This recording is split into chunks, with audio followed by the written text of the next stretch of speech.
So talk about, transitioning into senior living. I mean, what that did for you in terms of, personal satisfaction in the community and all that. I'm curious. Well, I look at working with the elderly community as being more of a wholesomeness for myself because I have a father that's an elderly gentleman.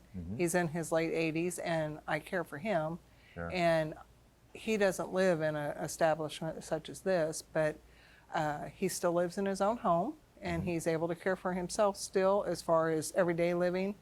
And I just, when that time comes that he would have to go somewhere, I want it to be somewhere like John Knox Village where I know that he will get daily care, no matter if it's assisted living, independent living. There's still people here that check on you, and they look in on everybody to make sure everybody's doing well. Right. I just really find it gratifying, and there's a lot of satisfaction in it for me. So in your position, you can see the multi-generation aspect. I'm sure you've got younger team members, and of course you've got the seniors that you guys take care of. What do you observe there with how these different generations live in harmony here at John Knox Village? I think they do rather well as far as the working aspect. Like the associates that work under me, like you said, I have a broad spectrum of age range.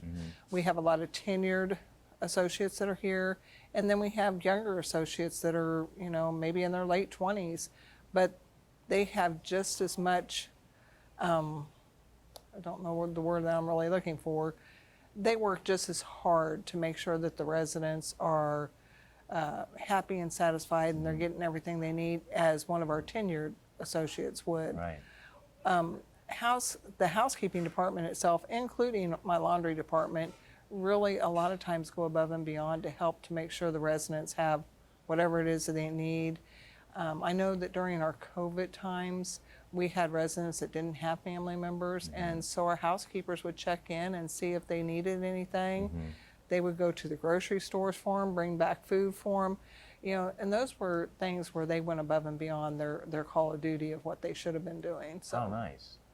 I heard something recently about this organization that when you get hired, you're the most important job that you have is actually forming relationships. Yes, it is. Because if you don't form relationships, then you kind of feel like you're stuck in a little corner by yourself. Right. But honestly, I haven't found that in my position, because everybody that works under me for my department, they all seem to fit right in. And when we do interviewing, that's one of the qualities I look for, is the person's personality, how they speak to me, what they talk about. Are they open? Are they really shy? Yeah.